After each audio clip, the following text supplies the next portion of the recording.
இது குறித்தான கருத்துக்களை மேலும் நம்மோடு தெரிவிப்பதற்காக நம்மோடு இணைகிறார் கோடங்கி சினிமா பத்திரிகையாளர் திரு கோடங்கி அவர்கள். வணக்கம் திரு கோடங்கி. கடந்த சில நாட்களுக்கு முன்பாக அதிமுகவிலிருந்து நீக்கப்பட்ட முன்னாள் சேலம் மேற்கு ஒன்றிய செயலாளர் ஏவு ராஜு மீது நடவடிக்கை எடுக்க வேண்டும் என பல்வேறு தரப்புகளிலிருந்தும் கோரிக்கைகள் வைக்கப்பட்ட நிலையில் தற்போது இயக்குனர் சேரன் அவர்களும் கோரிக்கை வைத்திருக்கிறார் தனது எக்ஸ் தளத்தின் மூலம். மேலும் இது தொடர்பாக நடிகர் சங்கம் சார்பில் என்னென்ன நடவடிக்கைகளை நாம் எதிர்பார்க்கலாம், அவர்கள் எப்படி இதை கொண்டு போவார்கள், உங்கள் கருத்துக்கள் என்னவாக உள்ளது? இல்ல, அடிப்படையில இப்ப இந்த கருத்தை நிச்சயமா வன்மையாக யாராக இருந்தாலும், அது திரைத்துறை சார்ந்தவர்களா இருக்கணும், பொதுவாக இருக்கிற யாரா இருந்தாலும் இது போன்ற கருத்துக்களை ஏற்கவே முடியாது. ரெண்டாவது அவர் குறிப்பிட்டு சில பேரை மென்ஷன் பண்ணி பேசுற அந்த விஷயம் இருக்குல்ல, அடிப்படை ஆதாரம் இல்லாம தனக்கு ஒரு பரபரப்பு வேணும். இன்னைக்கு தான் அரசியலில் ஜீரோவாக இருக்கிறோம், எந்த இடத்திலும் நம்ம இல்ல, அந்த கட்சியிலிருந்து நம்ம தூக்கிட்டாங்க, நமக்கு எந்த முக்கியத்துவமும் இல்ல, இப்ப நாம யார் மீதாவது அவதூறு பரப்புனா நாம் அது அறியப்படுவோம், அடையாளப்படுத்தப்படுவோம் நினைக்கிறவங்க தான் இந்த மாதிரியான விஷயங்களை அதிகமா வெளியில பேசுவாங்க. இந்த விஷயத்துல எல்லாரும் எடுத்து பேசுறது உடனடியாக திரைத்துறை மீது தான். எதுக்கு எடுத்தாலும் இந்த சம்பவத்தை தான் குறிப்பிடுவாங்க. இந்த போன்ற ஒரு விஷயங்களை, அவதூறுகளை தான் தொடர்ந்து பரப்புவாங்க.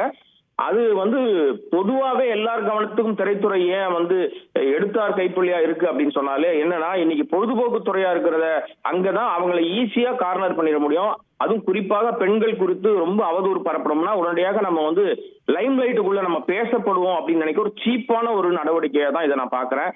ரெண்டாவது, இது தொடர்பான கடுமையான ஆக்ஷன் நடவடிக்கை என்பது ஏதோ சம்பந்தப்பட்டவர்கள் மட்டும்தான் உடனே அது குரல் கொடுக்கணும், இல்ல அவங்கதான் அதுக்கான முன்னெடுப்பு எடுக்கணும்னு அவசியமே இல்லை. இது ஒரு சங்கம் இருக்கிறது, திரைத்துறையினுடைய முக்கிய எல்லாரும் இதுக்கு ஒன்றாக இணைந்து, ஏன்னா இந்த ஆட்சி நிச்சயமா சினிமாவோடு தொடர்புடைய பல பேரும் அதில் இருக்காங்க. நடிகரா இருக்கிற ஒரு அமைச்சராகவே இருக்காரு இப்ப. சோ அதனால உடனடியாக இதுல ஆக்ஷன் எடுத்து சம்பந்தப்பட்டவர் கைது செய்யப்படணும் அப்படின்றதுல எந்த மாற்று கருத்து இடம் கிடையாது. அவருக்கு தன்னை பிரபலப்படுத்திக்கணும்னு ஒரு எண்ணத்துக்காக தான் இந்த மாதிரி விஷயங்கள் செய்யறாரு. சம்பந்தப்பட்ட நடிகர், அவர் குறிப்பிட்ட அந்த நடிகரும் அவரும் ஒரு அரசியல்வாதியா தான் இருக்காரு. உடனடியாக அவர் ரியாக்ட் பண்ணணும். இதையெல்லாம் அனுமதித்தால் இன்னும் அடுத்தடுத்து வருகிற நாட்கள்ல தேர்தல் நெருக்கத்துல நாம பேச வேண்டிய விஷயங்கள் நிறைய இருக்கு, இந்த சமூகத்துக்கு சொல்ல வேண்டிய விஷயம் நிறைய இருக்கு. இதையெல்லாம் விடுத்துட்டு மடை மாத்துற மாதிரி இந்த மாதிரியான விஷயங்களை பரப்புவதற்கு நோக்கம் என்னன்னா, இப்ப நடந்துகிட்டு இருக்கிற பல விஷயங்களை மறைப்பதற்காக இது ஏதோ கொண்டு வராங்களோ அப்படின்ற ஒரு தோற்றம் ஏற்படுது. சம்பந்தப்பட்டவர் கடுமையான நடவடிக்கைக்குள்ளாக்கப்படணும். சட்டப்படி அவர் மீது நடவடிக்கை எடுத்தால் பிற்காலத்துல வேறு யாரும் இது போன்ற அவதூறுகளை பரப்புவதற்கு பயப்படுவாங்க. அது தான் ஒரு பொறுப்பான ஒரு மாவட்ட செயலாளர், ஒரு பொறுப்பான பதவியில இருந்த ஒரு மனிதர் இவ்வளவு அவதூறான ஒரு கருத்து, அதுவும் எந்தவித அடிப்படை ஆதாரமும் இல்லாம பேசுற ஒரு விஷயம் ஏற்கவே முடியாது. நடிகர் சங்கம் இப்ப வரைக்கும் ஏன் அமைதியாக இருக்குது அப்படின்றது தெரியல. இது நடிகர் சங்கத்தினுடைய நிர்வாகிகள் உடனடியாக சட்ட நடவடிக்கை, ஏன்னா இப்ப இத அப்படியே கண்டு காணாமலோ இல்ல அமைதியாகவோ பின்னாடி எடுக்கலாம்னு நினைச்சாலோ இது போன்ற நபர்கள் பல்வேறு கருத்துக்களை பேச ஆரம்பிச்சிருவாங்க. அப்புறம் ஒட்டுமொத்தமா திரைத்துறையை அவதூறு பரப்புதுன்றது வழக்கமான நடவடிக்கை ஆயிடும். இதனால இது சட்டப்படி நடவடிக்கை எடுக்கணும்னா சங்கம் உடனடியாக ஆக்ஷன் எடுக்கணும்.